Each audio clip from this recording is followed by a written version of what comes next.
offensive player. Yeah. It's tough because Kevin Durant is out there. I mean, Patrick Beverly plays a couple good games of defense against KD, and all of a sudden we don't even enter him into this conversation. That said, I understand where Barkley's coming from and largely agree with him. I actually would say that.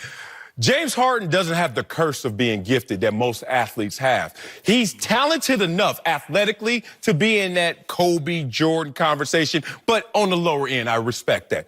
But what he doesn't suffer from is the craftiness, the understanding of the rules, the application, the subtleties. Burden of playing defense. Look. We ain't gonna go all into that. He said offensive. Can you stay here? Look, that lets me know you don't even want to have this argument. No, what I'm saying, he said best if you don't gotta offensive play player. defense, it's easier to play offense. Look, you don't burn no energy on the other end. All I'm gonna say is he is Jordan and Kobe. A little off on the athleticism, but got the three-point shot, which makes you unguardable. If I got to go out there 30 feet, it's a problem, and that's what James Harden does. He capitalized on it. When I think of the best scorer, I think of all-around game. And I have arguments a lot of times with my friends when they're arguing about who's the better scorer between Kevin Durant and Stephen Curry. They say, well, Steph is averaging more. I said, well, that three-point ball helps. The three-point ball, the emphasis on the three-point shot, obviously helps the likes of Stephen Curry and helps the likes of James Harden. But if you're talking about pure score, I'm thinking about somebody like a Kobe Bryant who go inside, outside, put the ball in the post, you could take the man outside, dribble penetration, everything. And just for that saying, that's why I have to go to Kevin Durant. Obviously, like I said, the three-point ball is dominated by Steph and James because they'll shoot 15 to 23s a game now. And that three-point ball is a serious weapon. But all around basketball totality game, I have to go with the likes of Kevin Durant. And James Harden, the thing I love about this part of it is that he's taking advantage of what the rules are, which is that you can't hand check, that he's able, that sidestep that's not a travel, that's a travel. Now Chris Paul is doing it. I mean, he did it last night in the corner. So he didn't come in with this overhyped athleticism. He's not 6'9", okay? He's not an ultra-quick point guard. What he figured out in D'Antoni's system, which I played in when Steve Nash, got the back-to-back MVPs, he allows the point guard to control, look at Jeremy Lin, to control the ball. Jeremy Lin that's how he got paid, was with Mike D'Antoni. So all of those factors, I think that factor into why James Harden is where he's at right now. And I'm going to tell you this, though. The points that he scores, especially when Chris Paul was out, they weren't empty baskets because they resulted in W. So you got to give him credit from that perspective because there's a lot of guys that score that don't win. Anthony Davis scored a lot of points. It didn't result into wins. James Harden's big numbers, 50-plus points, 40-plus points, they weren't empty numbers. Hold on. Don't let him off the hook. He ain't said who's the best scorer. Oh, the best scorer is Kevin Durant. Thank you. Okay, thank you. Best scorer. It ain't no question because he can do it in multiple. You're not putting James Harden on the post, okay? You're not putting him at the mid-post with one dribble. You know what I mean? No. But you know what's unfair to James Harden? Every time he climbs the next level in terms of respect, in terms of him being a part of the all-time greats, we always go back to system, or we always go back to his coach and the style he plays in. But everybody has to stay within the context of what their scheme is. We're not disrespecting him, Marcellus. Well, hold on. If you're not saying that James Harden, who has the second most points per game in the three-point era since Jordan, he's averaging 36 since Jordan. And he's not the only guy out there who's been playing under this system and in the NBA. Moving to Golden State, and what do those numbers look like? And move Kevin Durant. See, his usage rate is going to go down. He's not going to be at 40% usage rate. Right. So if you put me in that system like that when I was younger, I'm going to put points up.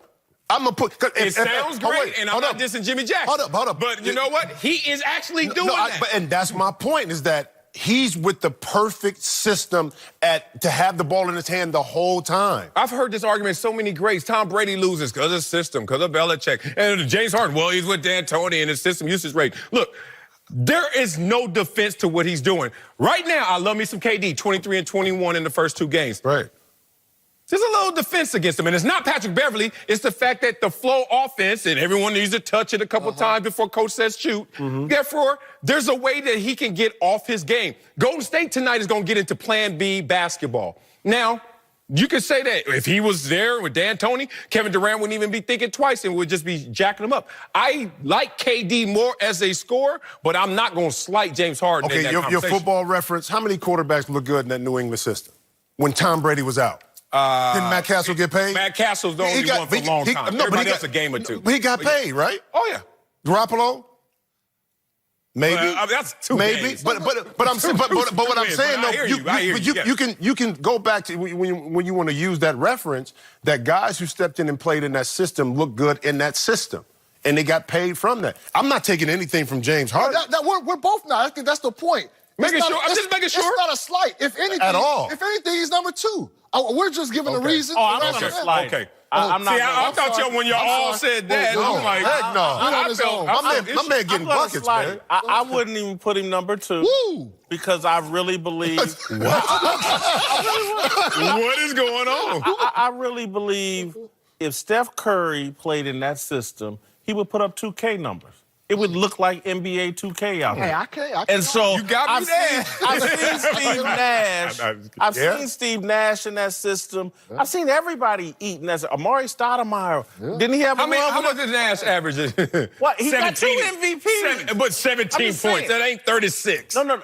But Stop y'all. Move Steph Curry to Houston and just, Steph, here's the ball. You don't got to pass it to nobody. We hate reality. You don't have move him here and go there. You don't have to play That'd defense be on nasty. the other end. That'll be nasty. I'll tell you who looked good in that system.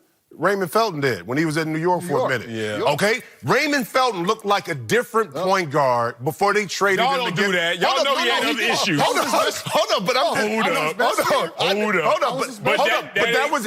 what I'm saying though, for that short period of time before they traded him with Carmelo. And Raymond Felton damn near like me and out there. Come on. That's the point. But if he would have stayed Raymond Felton, he'd be still balling. They was talking about maybe potentially him being one of the better point guards in the East at that time, but he was in D'Antoni's system. Had all-star consideration. Had all-star consideration. That's all I'm saying. Hey, man. Put it this way, I don't want to guard James Harden because it's impossible. You know what I mean? It's impossible to guard him. I'm listening to Donovan McNabb, Alex Smith, Patrick Mahomes. All bald, right? But aren't there levels to how you do it in the system? Because they all had Andy Reid, but damn, Patrick Mahomes, 50? First time starting? Like, can y'all respect that? Nash, okay, 17 points. No, he looked good. But he didn't have to score. Nash didn't have to score like that. The pace was different then. The pace was different. They wasn't scoring That's true. at a crazy rate there. But all I'm saying is, this guy is doing it to a level where even the all-time greats like Barkley's like, show me better. Now, you can imagine better. You can put KD in your mind on D'Antoni's team. You can put Steph, but show me better. It gets a little Well, silent. I can show you a better scorer in Kevin Durant because there's not one spot on the court where Kevin Durant can't get multiple Agreed. buckets. That's not the same with James Harden. Now, he gets to all those spots with the ball in his hands and going one-on-one and doing all that, but he gets to the free throw line more than all of them. Yeah, he does. He games the system. He's a tremendous. He's a cheat code. Stick around. Later in the show, we'll give you our first ever approval ratings for James Harden, and Uncle Jimmy will be here to tell us why he has a bigger beef with Barkley than he does with Harden. Coming up.